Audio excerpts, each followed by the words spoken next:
Zero gravity में जाने से पहले भी जो है आपको 20 सेकंड आप ऐसे फेज में होता है जो प्लेन ऊपर की तरफ जा रहा होता है तो आप अपनी सीट में दब जाते हैं। उसने अपने कंधे से झंडा उतारा और उसको छोड़ा, जो लोगों को ये दिखा सकूं कि हम भी ये कर सकते हैं। ये पाकिस्तानियों को भी इस शोबे में आना चाहिए। 20 सेकंड के अंदर जल्दी ऐसा तजुर्बा करना है जो आप जो है रिजल्ट्स रेप्लिकेट कर सकें और आप दिखा सकें कि ये स्पेस में कितने वैलिड है। आज हम बात करेंगे ऐसे नौजवान पाकिस्तानी की जिसने नामुमकिन को मुमकिन कर दिखाया, जिसने कशिशे शकल को चैलेंज किया है और जीरो ग्रेविटी में पाकिस्तान का परचम लहराया है। ये कहानी है जज्बे की, जुनून की और साइंस से मोहब्बत की।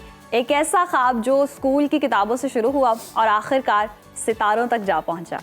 यूनिवर्सिटी ऑफ टोरंटो से astrophysics graduate, international institute for astronautical sciences के स्टूडेंट और हाल ही में माइक्रो ग्रेविटी फ्लाइट मुकम्मल करने वाले पहले पाकिस्तानियों में से एक, जहां वो ना सिर्फ खला जैसी हालत में तैरते रहे बल्कि पाकिस्तान का परचम फिजा में लहरा कर ये पैगाम दिया कि हमारी मंजिल ज़मीन नहीं आसमान से भी आगे है। तो आइए जानते हैं पाकिस्तानी खलाबाज हसान मोहसिन के इस हैरत अंगेज सफ़र की कहानी की ज़बानी। हसान, वेलकम टू सुनो पाकिस्तान, गुड मॉर्निंग।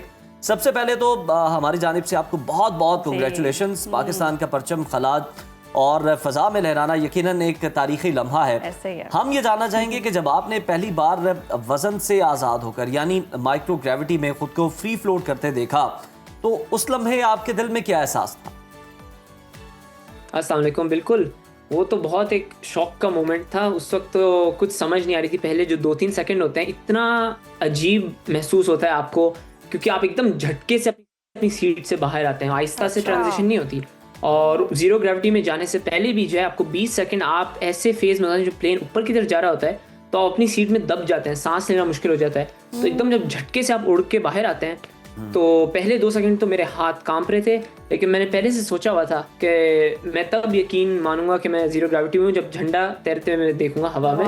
तो फौरन मैंने अपने कंधे से झंडा उतारा और उसको छोड़ा और उस वक्त जो है वो तैरना शुरू किया और मुझे यकीन आया वाकई में जीरो ग्रेविटी में। और उस वक्त जो है मेरी सारी सेंसेस मतलब डिसओरिएंटेड थी। मुझे ऐसा लग रहा था कि प्लेन ऊपर जा रहे हैं लेकिन असली में हम लोग नीचे जा रहे थे। तो सारा कुछ उल्टा सीधा हो गया था पहले शुरू में। ज़बरदस्त। और हम वीडियो भी देख रहे हैं, बहुत ही ज़बरदस्त लग रही है और यकीनन आपकी बातें सुनकर मैं शॉक्ड हो रही हूँ इस वक्त और मेरे हवास जो है वो काबू में नहीं रह रहे। तो आप यकीनन वो चीज़ एक्सपीरियंस कर रहे होंगे। तो पाकिस्तान का परचम जब आप फ्री फ्लोट कर रहे थे वो देखकर कैफियत क्या थी? वो लम्हा जज्बात से भरपूर था या आप उस वक्त सोच रहे थे कि मैं साइंसी तजुर्बा कर रहा हूँ, उस पर ज़्यादा फोकस था? नहीं, उस वक्त जब झंडा लहरा रहा था उस वक्त तो जो है फुल फोकस था कि ये फ़ख्र का लम्हा है। इस वक्त जो है मैंने यही सोचना है कि अपनी फैमिली के बारे में मैं जो है पाकिस्तानी जो है सब लोग कितने कम होंगे पाकिस्तानी जो ये एक्सपीरियंस कर पाएंगे और मैं जो लोगों को ये दिखा सकूं कि हम भी ये कर सकते हैं। ये पाकिस्तानियों को भी इस शोबे में आना चाहिए। साइंस के जो तजुर्बे थे वो फिर बाद में फिर जो हमने शुरू किए, उसके कोई 10 मिनट बाद हमने शुरू किए, फिर जो है फोकस साइंस पे था। अच्छा हसान, यहाँ पर जाने से पहले किस तरह की आपको ट्रेनिंग करवाई जाती है? क्योंकि कुछ लोग तो थोड़ा सा हिली एरियाज में चले जाएं तो उन्हें मोशन सिकनेस हो जाती है। तो आप लोगों को किस तरह से तैयार किया जाता है ये भी बताएं और हमें ये भी बताएं कि माइक्रो ग्रेविटी फ्लाइट आखिर होती क्या है? सादा लफ्जों में ज़रा आप समझाएं लोगों को और ये तजर्बा कैसे मुमकिन होता है? बिल्कुल, सादा लफ्जों में आप जो है एक हवाई जहाज को 20,000 फुट की बुलंदी पे ले जाएं, इंजन ऑफ कर दें और उसको 20 सेकंड के लिए गिरने दें ज़मीन की तरफ। उन 20 सेकंड के अंदर आप वज़न से आज़ाद होकर अपनी सीट से उठ जाएंगे। उस वक्त सब चीज़ें हवा में तैरना शुरू हो जाएंगी और उस वक्त आप अपने साइंस के तजुर्बे कर सकते हैं और आप जो है आप उसको स्पेस की सिमुलेशन समझ सकते हैं, क्योंकि वाकई में ज़ीरो ग्रेविटी है तो आप उसमें तजुर्बे कर सकते हैं। उन 20 सेकंड के बाद आपने इंजन वापस ऑन करना है और प्लेन का एंगल बहाल कर लेंगे और वापस ऊपर जाके आप फिर यही सिलसिला करते रहेंगे। और उस वक्त जो है जो हम जो तजुर्बा कर रहे थे, मैं जैसे एक फिजिक्स का तजुर्बा कर रहा था तो उसमें आप फोकस यही करते हैं कि आपने 20 सेकंड के अंदर जल्दी ऐसा तजुर्बा करना है जो आप जो है रिजल्ट्स रेप्लिकेट कर सकें और आप दिखा सकें कि ये स्पेस में कितने वैलिड हैं। और क्या कहते हैं, हाँ एसेंशियली ये एक माइक्रोग्रेविटी फ्लाइट होती है। सही। अच्छा हसान, जैसे कि आप बता भी रहे हैं यकीनन आपका सफ़र भी बहुत इंटरेस्टिंग रहा होगा। आपके पास्ट की बात कर लेते हैं। बचपन में क्या इंटरेस्ट था आपको इस तरह के तजुर्बे करने का और फ्यूचर प्लानिंग्स क्या हैं ये भी बता दें हमें। बिल्कुल, बचपन से तो हमेशा से शौक है। बचपन से मुझे याद है जब मैं छोटा था तो हमेशा से जो मैं खिलौने लेता था तो वो भी स्पेस से रिलेटेड और एस्ट्रोनॉट की। इवन मेरे डेस्क पे भी जो है इस वक्त एस्ट्रोनॉट्स ही छोटे छोटे पड़े हुए हैं। तो हमेशा से ही शौक तो है गेम्स में भी। और लेकिन उस वक्त पाकिस्तानियों के रास्ते मुश्किल होते हैं ना, तो लेकिन मुझे यही ख्याल था कि अमेरिकी होना ज़रूरी है। और कुछ हद तक ये बात सही है क्योंकि उनकी कंपनीज के या नासा के लिए काम करने के लिए आपको अमेरिकी होना ज़रूरी है। लेकिन अब जो है कमर्शियल एस्ट्रोनॉट के लिए काफ़ी सारे रास्ते खुलते जा रहे हैं प्राइवेट कंपनीज के साथ, जैसे SpaceX, blue origin, virgin galactic. तो अब जो है आप कमर्शियल की तरफ जो है नज़र रख सकते हैं। और अब मेरा इरादा ये है कि एक पेलोड स्पेशलिस्ट का रोल मैं सीखूं। उसका मतलब ये होता है कि आप जो है माइक्रोग्रेविटी में आप एक्सपेरिमेंट्स कर पाएँ।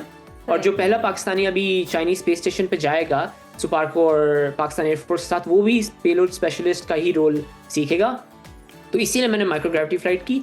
और इरादा तो ये है कि जो है इस जो मैं एक्सपेरिमेंट फिर डेवलप करूँ वो मैं दिखा सकूँ कि वो हमें 20 सेकंड से ज़्यादा चाहिए। और अगर मैं ये प्रूव कर दूं बड़ी कंपनीज को तो फिर वो मुझे स्पॉन्सरशिप दे सकती हैं कि एक्चुअली मैं ब्लू ओरिजिन के साथ जैसे स्पेस जाऊँ। तो इरादा तो ये। हम उम्मीद करते हैं हसन आप इसमें कामयाब भी होंगे। और बड़ी ज़बरदस्त आप गुफ्तगू कर रहे हैं और आप जो नौजवान हैं, हमारी यूथ है, उसको डायरेक्शन भी दे रहे हैं। ये बताएं कि pilot, sky diving, scuba dive और इसके अलावा अगर देखें तो स्पेस सूट ऑपरेशन जो है, IG फ्लाइट्स, ये आप सब कर चुके हैं। मतलब क्या चीज़ें बाकी रह गई हैं? कौन सा इनमें सबसे मुश्किल मरहला रहा और किसको आप ज़्यादा एंजॉय करते रहे? बिल्कुल, आई थिंक ये सारी जो है काफ़ी रिलेटेड है। अगर आपने एस्ट्रोनॉट की तरफ जाना है तो आपको इन सब का थोड़ा थोड़ा जानना पड़ेगा।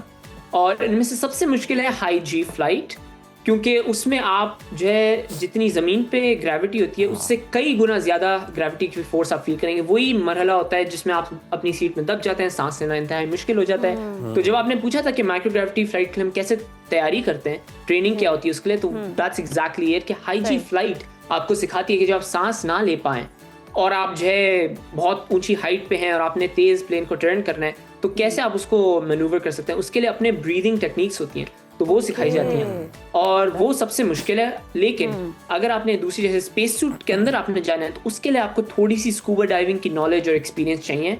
और स्कूबा डाइविंग इसलिए इंपॉर्टेंट है क्योंकि आप पानी के अंदर जो अपनी जो इन्फ्लेशन वेस्ट होती है उसको अगर आप कंट्रोल करें तो आप वेटलेस फील कर सकते हैं। और ये स्पेस के लिए बहुत इंपॉर्टेंट है। जहाँ तक पायलट का ताल्लुक है वो है क्योंकि आप जो है प्लेन की एरोडायनामिक्स और इंजन को समझे। अगर आप प्लेन के इंजन को समझ पाएंगे तो ही आप जो स्पेसक्राफ्ट के इंजन को समझ पाएंगे। तो मेरी तो जो है ये रिकमेंडेशन है कि अगर आप इस वक्त जो है हाई स्कूल में आए हैं तो आप जो है ऑनलाइन बहुत कुछ सीख सकते हैं। आप जो है नासा के सिटीजन साइंस प्रोजेक्ट्स करें, आप नासा के हैकाथॉन जैसे स्पेस एप्स चैलेंजेस करें।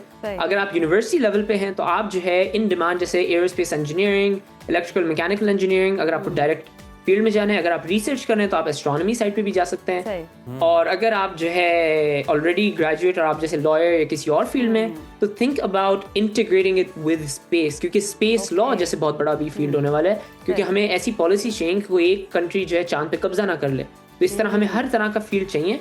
आपको तरीका ढूंढना है कि आप उसको कैसे अपनी फील्ड से मर्ज कर पाएं। Don't limit yourself, be curious और आप जो तरीके ढूंढते रहें। सही, बहुत शुक्रिया हसन, आपने हमें टिप्स और ट्रिक्स भी बता दी हैं और वो नौजवान जो इंटरेस्टेड हैं उनके लिए भी यकीनन बहुत ही फ़ायदेमंद होगी आपकी गुफ्तगू। आपके वक्त का शुक्रिया।